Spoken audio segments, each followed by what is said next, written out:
حكايتنا بتبدأ مع بات، ولد مراهق مصاب في رجله، وبتسأله مامته عن السبب اللي خلى المدرس بتاعه يتصل بيها ويطلب يقابلها، بس هو مش بيرد عليها. وبتطلب ماي من بنتها إنها تأكل القطة بتاعتهم لأنها هتتأخر النهاردة في الشغل، بس البنت بترفض بحجة إن عندها تدريب. فبتطلب الأم من بات إنه يأكل هو القطة، وبيوافق بس مش بيبان إنه مهتم. وبتعرف ماي أولادها إنها اترقت في الشغل، وبتكون مبسوطة جدا، وبيعمل لها زمايلها حفلة كبيرة، وبيهنيها المدير بتاعها، وبيطلب منها تراجع المشروع الجديد لأن عندهم اجتماع مع شريكهم الصيني ليه. وبتروح بيم للتدريب، وبتختارها المدرسة تكون قائدة الفريق السنة التانية. وبترجع بيم على البيت، وبيكون أخوها قاعد مع صاحبه بيلعبوا، وبتطلع على أوضتها تغير هدومها، وبيطلع وراها صاحب بات وبيفضل يبص عليها وهي بتغير هدومها. وبتشوفه بيم وبتصرخ، وبيسمعها بات وبيحاول يطلع ينقذ أخته بسرعة، بس بيقع من على السلم بسبب الإصابة اللي في رجله. وبتقفل بيم على رجل صاحب بات الباب، وبيتصاب في رجله، وبيتضايق جدا لأن عنده ماتش كورة النهاردة، وبيهدد بات بالفيديو معاه وبيسيبه وبيمشي. وبتكلم بيم مامتها وبتعرفها إن عندها ظروف في الشغل ومش هتقدر تخرج معاهم النهاردة. وبتطلب بيم من مامتها إنها تخلي بات ما يجيبش صاحبه على البيت مرة تانية. وبتقول لها مامتها إن بات ما عندهوش أصحاب غير فام، لأن باقي زمايله بيتنمروا عليه. فبتحكي لها بيم اللي حصل، وبتقرر الأم إنها لما تروح تتكلم مع ابنها. وبتخلص مي شغلها وبتركب عربيتها، وبسبب إن الدنيا بتمطر بتعمل حادثة. وبيروح بابا مي لأحفاده وبيعرفهم باللي حصل، وبياخدهم وبيروح على المستشفى. وبتبقى مي اتصابت بارتجاج في المخ ودخلت في غيبوبة. وبتروح جدتهم للمستشفى، وبيبقى بقالهم فترة كبيرة ما شافوش أحفادهم. وبتاخدهم وبيروحوا سوا على البيت علشان يفضلوا معاهم في الفترة دي وما يقعدوش لوحدهم. وبيقعد بات وبين في أوضة مامتهم قبل ما تتجوز، وبتقوله بين إنهم نسيوا يجيبوا القطة معاهم، بس بات مش بيهتم وبينام. وتاني يوم بينزل بات وبين يفطروا مع جدهم وجدتهم، بس جدهم بيقول لهم إن جدتهم مش بتفطر وإنها في الغالب بتروح تتكلم مع الجيران. وبيطلب منهم جدهم ما يزعلوش من جدتهم مهما حصل، لأنها مصابة بالخرف فممكن تقول أي حاجة تضايقهم بدون ما تقصد. وبتطلب بين من جدها إنها تروح البيت تجيب شوية حاجات ناقصاها. وبيقول بات إن هو كمان هيروح معاها علشان عايز يجيب القطة. وبيروحوا سوا بعدها للمستشفى، وبيقول لهم الدكتور إن نسبة رجوع الأم من الغيبوبة 50%. وفي البيت بيلاقي بات فتحة في الحيطة، ولما بيبص منها بيلاقي شبح، وبيتخض بات وبيطلب من أخته إنها تبص من الفتحة، لكن أخته بترفض وبتقوله يبلغ جده وهو هيصلحها. وعلى العشاء بتسأل بام عن القطة لأنها مختفية من فترة، فبتعرفها الجدة إنها طلعتها برا البيت. وبيتضايق بات لأن القطة ما تعرفش المكان هنا وأكيد مش هتعرف ترجع مرة تانية. وبتقول بيم لجدها على الفتحة اللي في الحيطة وإن أكيد اتكسرت بالغلط أثناء ما الجيران كانوا بيحفروا.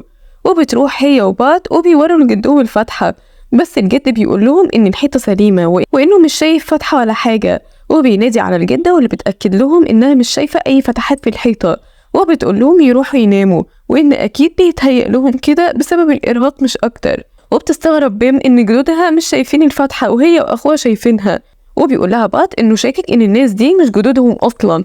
وبتقول له بيم إنهم عارفين أساميهم وإنه صور مامتهم القديمة وهي صغيرة موجودة عندهم في كل مكان. وبيقول لها بات إن مامتهم عمرها ما حكت لها عنهم قبل كده.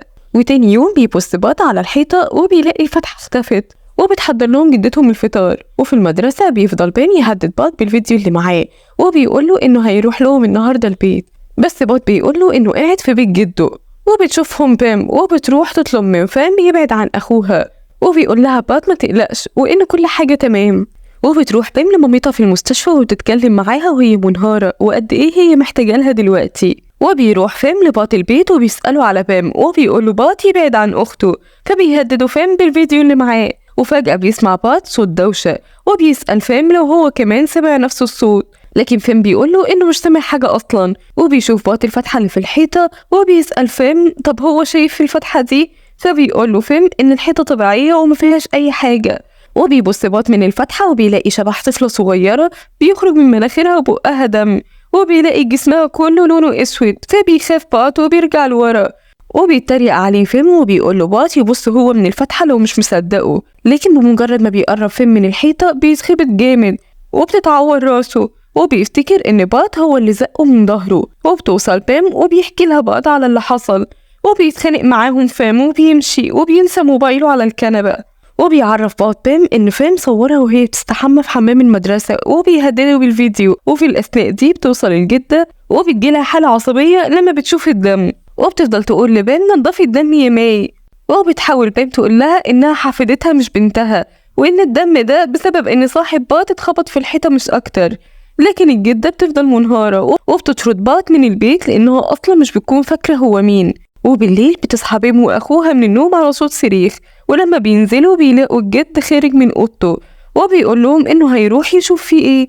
وبيلاقوا الجدة وهي على الأرض وبتقول للجد إنها مش هتسامحه.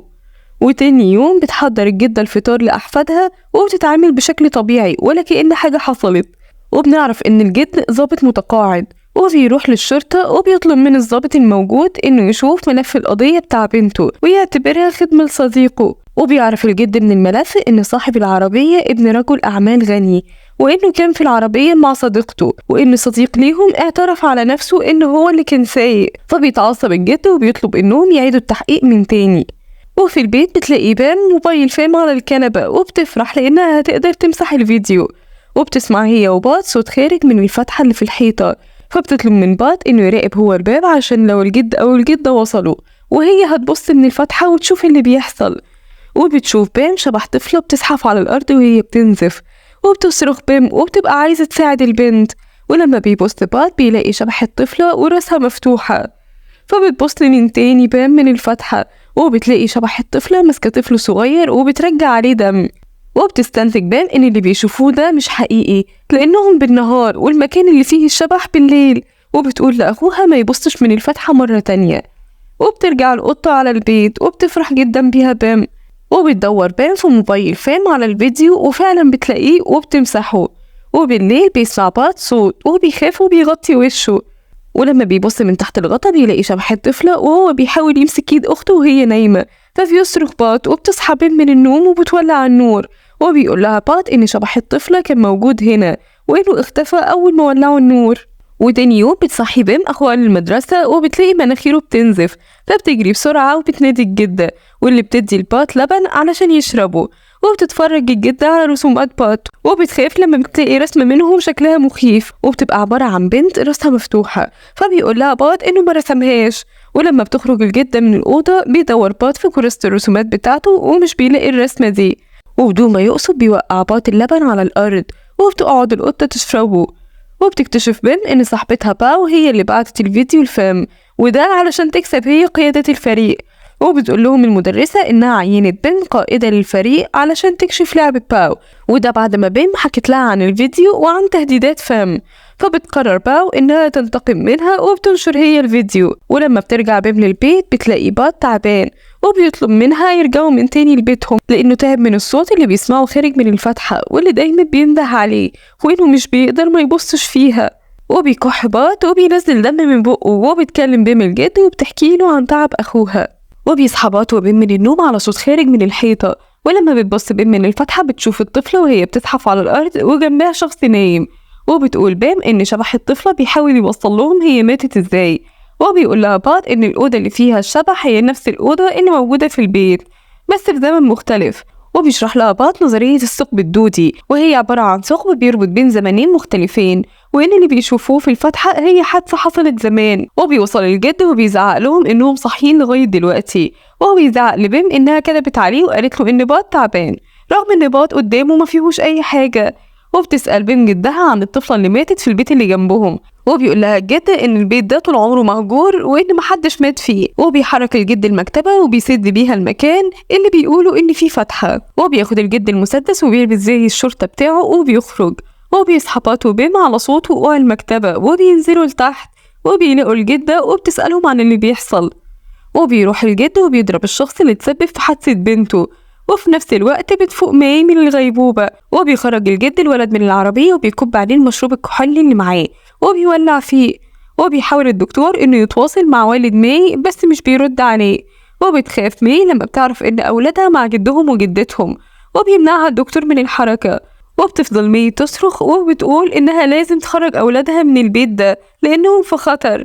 وبنروح للبيت وبيسمع بات وبيم صوت خارج من الفتحة، وبتقول لهم الجدة إن الصوت ده بقاله 15 سنة بيزعجها. وبتسألها بيم هي ليه ما اتكلمتش قبل كده، فبتعرفهم الجدة إن الجد بيتعصب لأنه مش بيسمع الصوت زيهم، وإنه دايما بيديها دواء علشان تنسى اللي بيحصل.